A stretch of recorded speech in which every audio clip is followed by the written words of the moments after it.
statistiques sont souvent importantes. Elles veulent souvent dire des choses. Mais le football, dans son ensemble, c'est pas toujours représenté par justement ces statistiques. Mais il y a des indications, ça c'est sûr.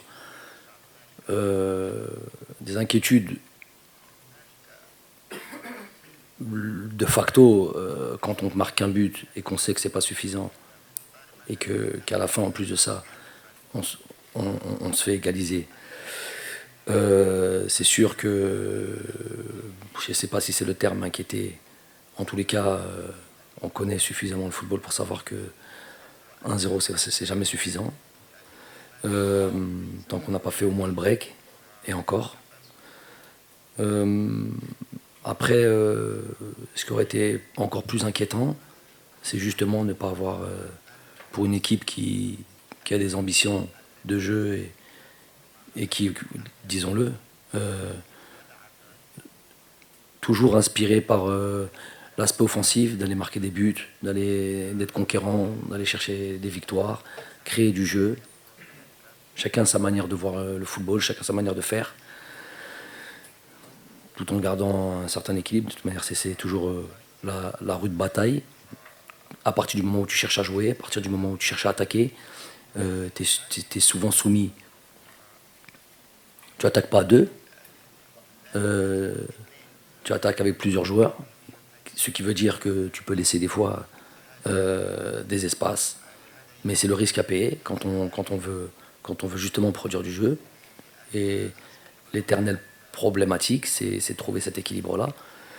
Donc on le fait assez bien, peut-être pas sur certains matchs, mais c'était peut-être autre chose.